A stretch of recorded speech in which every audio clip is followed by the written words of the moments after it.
G'day, ZiggyD here, and in this video I want to give you guys a introductory guide to item synthesizing, how to turn these fractured items into synthesized items with good implicits, hopefully. The truth is of this system is that if you're just throwing random stuff in, the nature of the mechanics of it means that you're just going to really get random stuff back, and when you pick up rares off the ground, most of the time they're pretty garbage, and the same result is true for synthesis. If you throw random rares in the synthesizer, you get random garbage back 99.9 times out of 100. The synthesizing system is also quite girthy in terms of the number of different mods available. Basically, every modifier available in items in the game has implicits associated with it. So there's a ton to actually look through to be able, for us as a community, to be able to work out what are the good things we can actually make out of this. And it's going to take some time before people are on the regular producing good items. We're starting to see some good stuff. People are making +1 bow implicits and starting to make some nice energy shield gear, but this is basically just the tip of the iceberg. The entirety of Synthesis League is also quite late game biased. Betrayal was something where we could farm it in Act 9 Harbour Bridge, and you would get the same rewards as if you were doing it in Tier 16 maps for the most part. This is definitely swung in the opposite direction, where the higher level synthesis content you're doing, the much better the rewards are. And also that really feeds into the synthesis process too, where higher level modifiers have a big impact on the quality of the implicits that you're actually getting.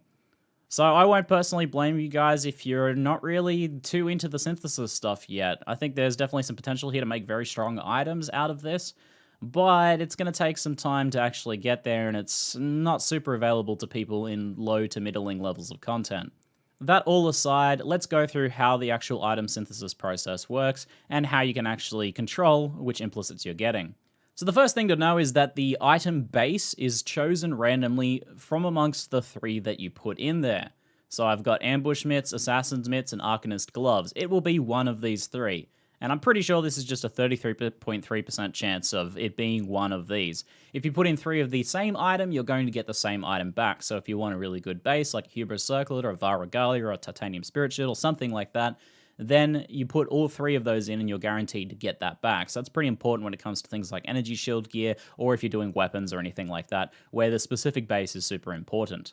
It's a little bit ironic that synthesis is much more difficult when you're restricted in bases, and that this is such a strong energy shield meta, because that means people are mostly going to be synthesizing energy shield gear, which restricts them to Var Regalias, basically, in terms of the chest slot. You're not really going to be synthesizing anything else, and that makes things a lot harder and a lot more expensive to actually get those bases to synthesize with in the first place. If you are playing a life build, you have much greater choices of bases, because the bases of your armor and evasion gear don't matter quite as much most of the time. In terms of the item level, the highest item level is chosen. It's fairly forgiving in that regard. So if I have one item level 84 here, or one item level 86, and then the other ones are like 60 and 76, when you synthesize, the item you get back will be the highest item level, in this case, 84. So that's really quite forgiving. It does mean, however, whenever you're synthesizing, trying to make a good endgame piece of gear, you want at least one of your items to be 84 or 86. The amount of implicits is based on the amount of fractured modifiers, so 1, 2, or 3 are available, 3s being very rare, and 2s being fairly attainable, and the bosses that you do in the Nexus actually guarantee double fractured drops, it seems. Exactly how this is chosen in terms of weighting and odds, I am not yet sure, but it seems that whenever I put in 3 double fractured items like these, I get a double implicit back every time.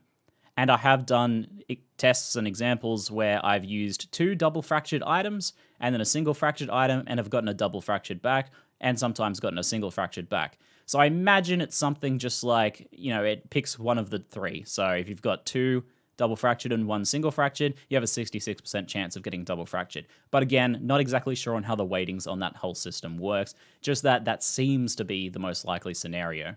Now, in terms of the actual implicits that you end up getting, these are chosen from the mods across all of the items, and not just the fractured mods either, all of the mods. So currently, we have options such as life, mana gain, fire damage, lightning resist, dexterity, life again, life, mana again, rarity, and cold resistance. So if I just synthesize these, I could get any one of those modifiers as its converted implicit version.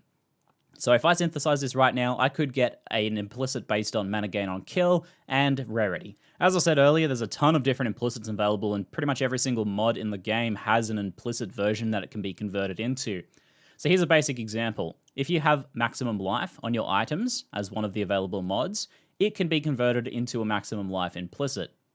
So if you want to find the potentially good implicits, basically it's going to PoEDB here and searching through the massive amount of stuff that's available. This is just gloves with life-related affixes, for example. The search tool here is thankfully quite helpful, and I'll of course link this in the description below. But we can go something like gloves cold, and look for what does cold resistance give, or what does cold damage give. So added cold damage gives increased cold damage as an implicit, which could be handy if you're, say, a cold spellcaster.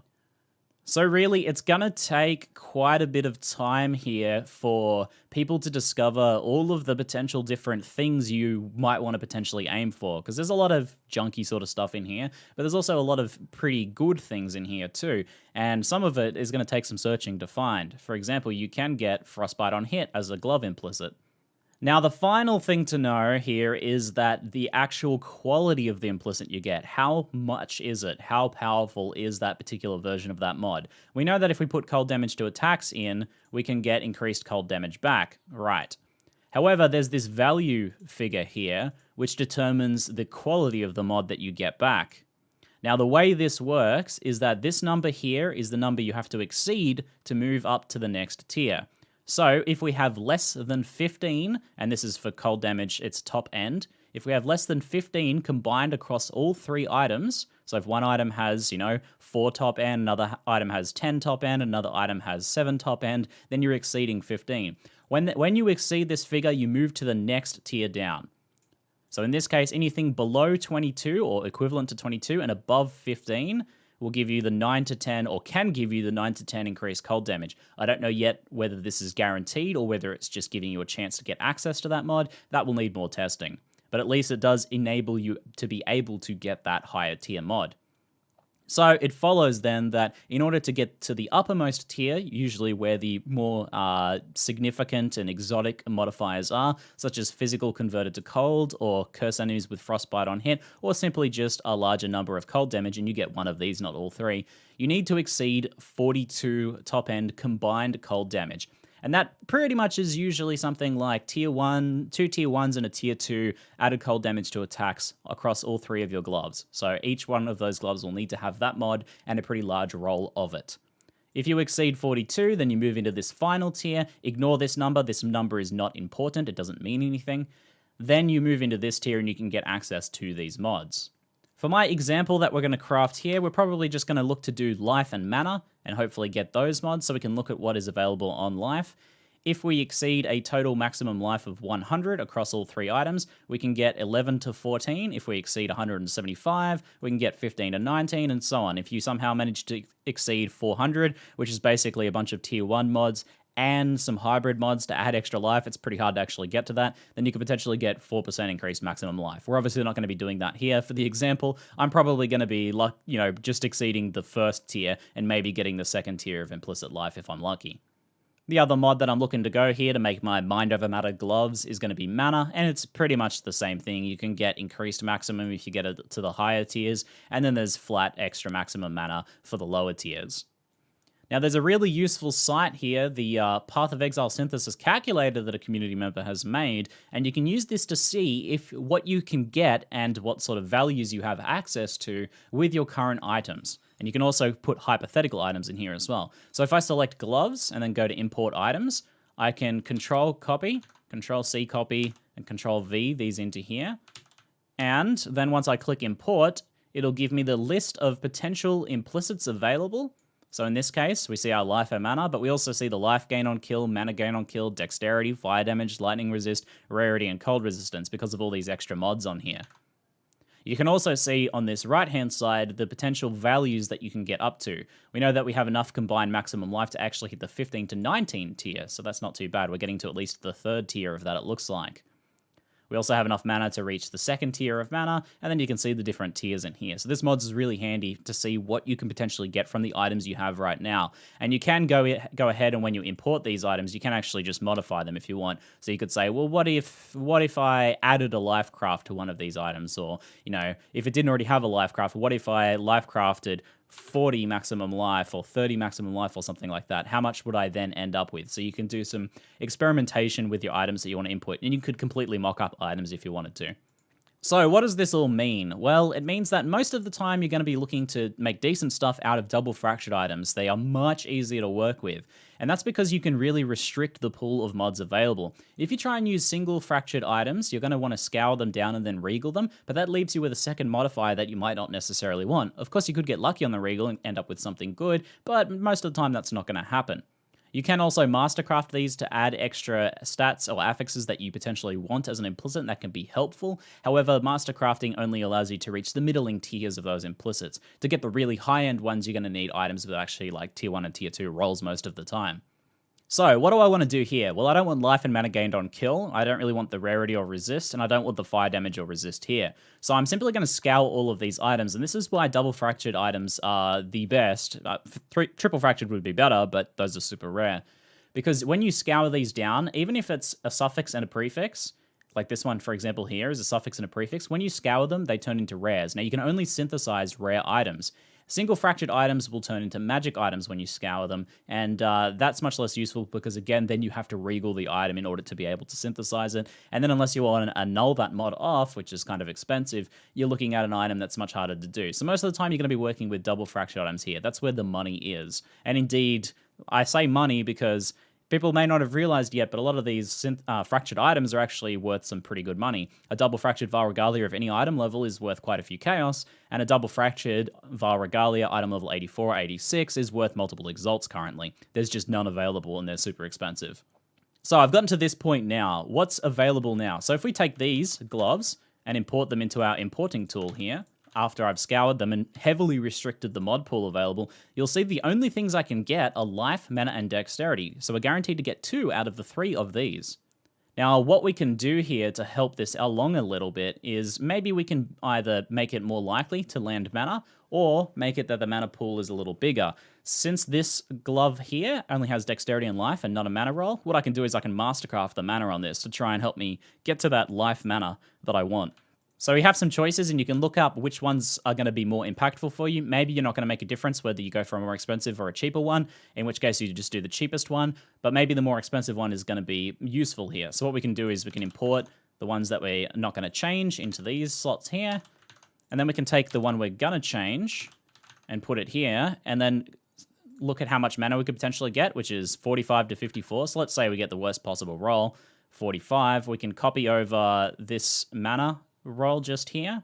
So let's just copy paste this into this item over here and edit it to 45 if we want. We can get a theoretical on how much this is potentially going to change the mana roll.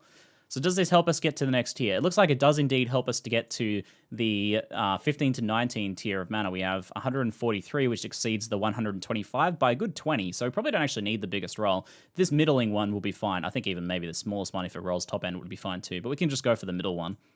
So that should give us enough now, 39 mana, and we could check that if we wanted to, but that's pretty much a sure thing at this point, to give us the next tier of mana. So we now have access to the higher tier mana and the tier 3 mana and life, which is a bit nicer.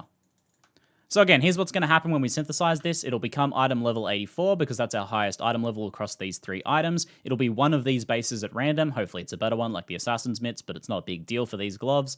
And then, ideally, we get life and mana. There's a very good chance of that happening because of all of the mods that we have, which is 7 mods, 6 of those are life and mana. There's only 1 dexterity roll. However, we could get unlucky and get the dexterity roll, but the odds of that are fairly small. And I bet it'll happen in my demonstration because that's usually the way these things go.